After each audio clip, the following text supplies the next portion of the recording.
नमस्कार मंडळी, श्री स्वामी समर्थ. कसे आहात सगळे? तर सगळ्यात आधी सर्वांना दिवाळीच्या खूप खूप शुभेच्छा. तर आज मी इथे घेऊन आले तुमच्यासाठी एक नवीन रेसिपी. त्याचं नाव आहे तिखट शंकरपाळ्या.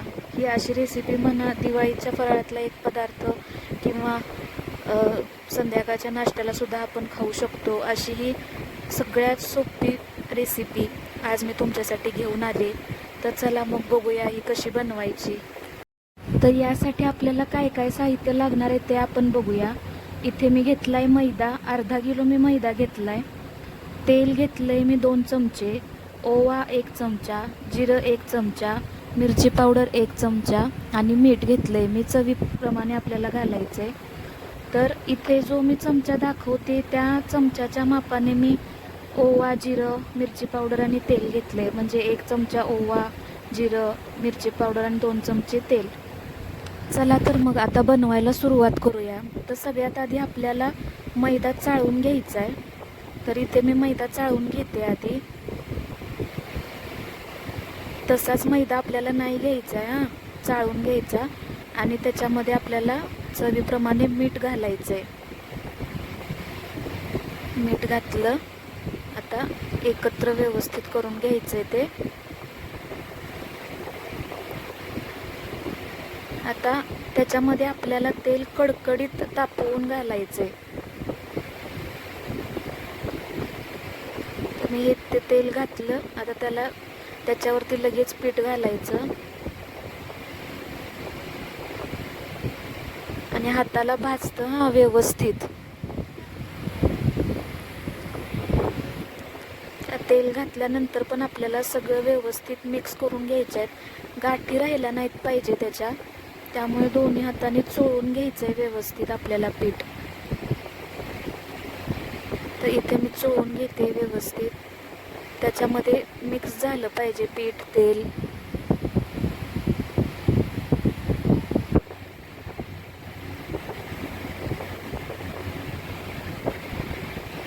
आता इथे मी मिक्स केलेलं आहे सगळं व्यवस्थित तेल पिठामध्ये.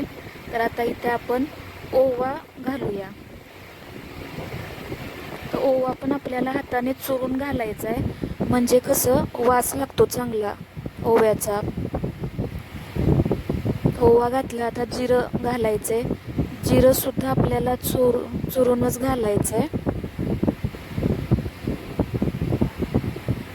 आणि आता मिरची पावडर घालते. तुम्ही तुमच्या अंदाजाप्रमाणे तुम्हाला कसं तिखट पाहिजे किती त्यानुसार घेऊ शकता. आता हे सगळं पिठामध्ये आपल्याला व्यवस्थित मिक्स करून घ्यायचंय.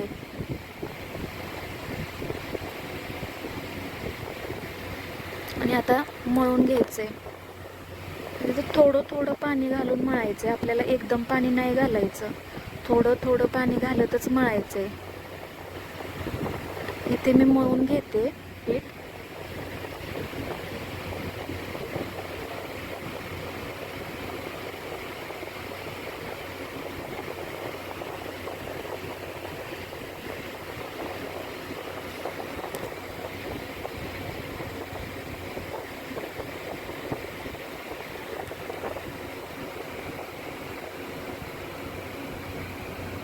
छान व्यवस्थित मळून घ्यायचंय आपल्याला.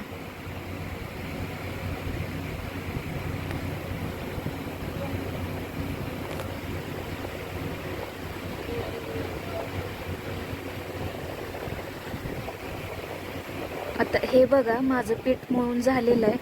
जास्त पातळ सुद्धा नाही ठेवायचं आणि जास्त कठीण सुद्धा नाही ठेवायचं, मीडियम आपल्याला ठेवायचं हे पीठ. आता हे पीठ मळून झालेलं आहे. आता आपल्याला 10-15 मिनिटं आपण याला ठेवून देऊया आणि झाकून ठेवायचं आपल्याला. तर मी हे 10-15 मिनिटं आता झाकून ठेवते पीठ. आता 15 मिनिटं मी पीठ ठेवलं होतं. आता ते व्यवस्थित परत मळून घेते.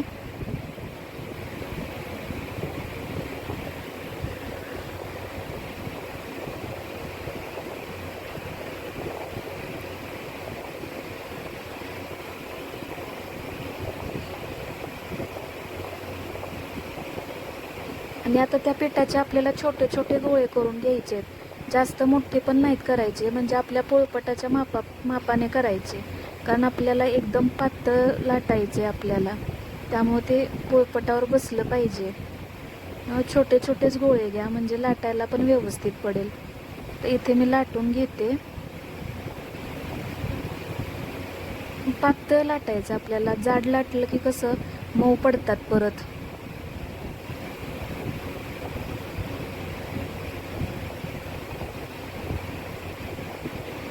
लाटून घेते मी व्यवस्थित.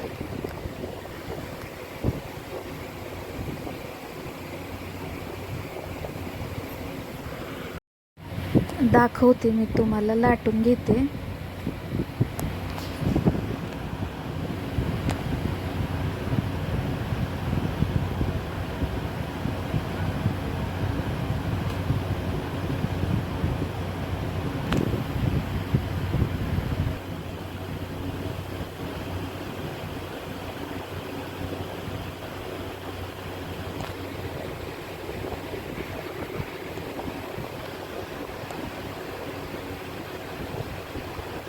पातळ लाटून झाल्यावर त्याच्यावरती हात फिरवून बघायचा, म्हणजे जिरं आणि ओवा आपल्या हाताला लागले पाहिजे, म्हणजे पातळ एकदम झालेलं असतं तेव्हा.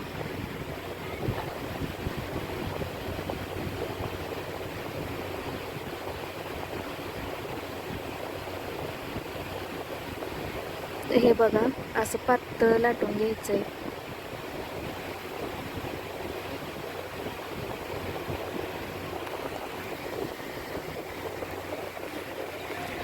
हे बघा, एवढं पातळ मी लाटलेलं आहे.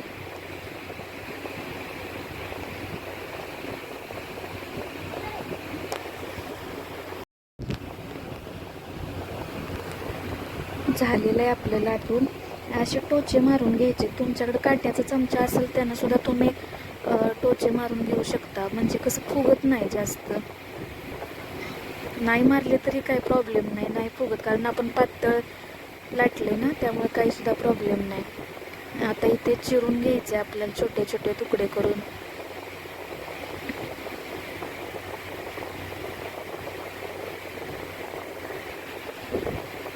शंकरपाळ्या कसा आपण चिरतो तसंच चिरायचे.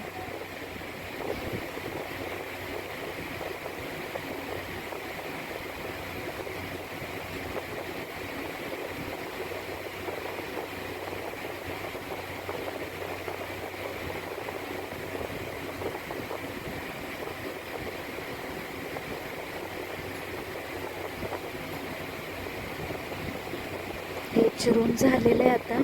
आता मी एक एक सगळं उचलून काढून घेते मी एका तव्यामध्ये.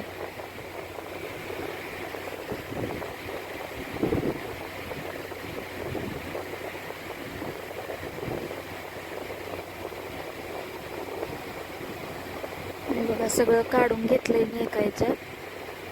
आता तुम्हाला मी तळून दाखवते. तेल आपल्याला जास्त कडक नाही तापवायचंय, म्हणजे करपली नाही पाहिजे आपली टाकल्या टाकल्या. हे बघा, तेल व्यवस्थित तापलेलं आहे.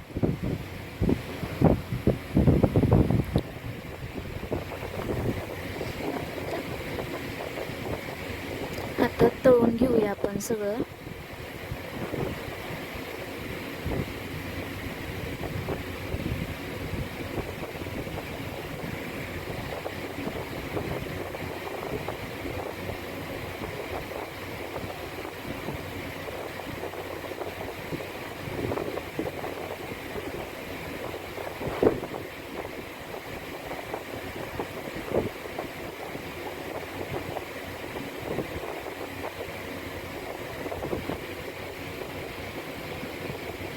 आणि याला तळायला जास्त वेळ नाही लागत, लगेच होतं तळून.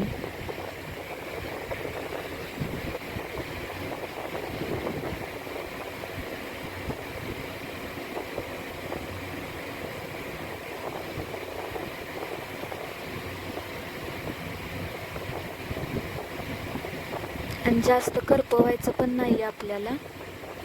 तर बघा, हे असं सगळं तळून घ्यायचंय.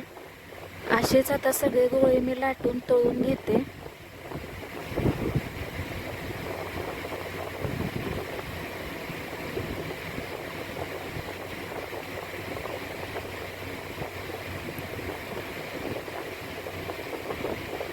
बघितलं आता बुडबुडे त्याचे शांत झालेले आहेत, म्हणजे तळलेलं आहे व्यवस्थित. आता ते आपण काढून घ्यायचंय.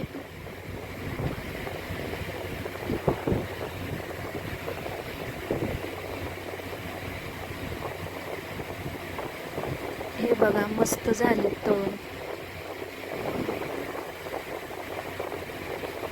आता असेच मी सगळे गोळे लाटून बनवून घेते तळून आणि नंतर तुम्हाला दाखवते.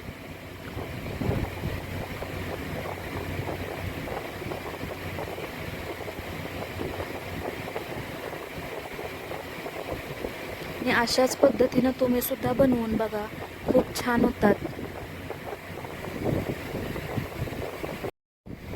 तर हे बघा आपले तिखट शंकरपाळ्या तयार झालेल्या आहेत, मस्त दिसत आहेत ना. तुम्हाला तोडून सुद्धा दाखवते मी एक.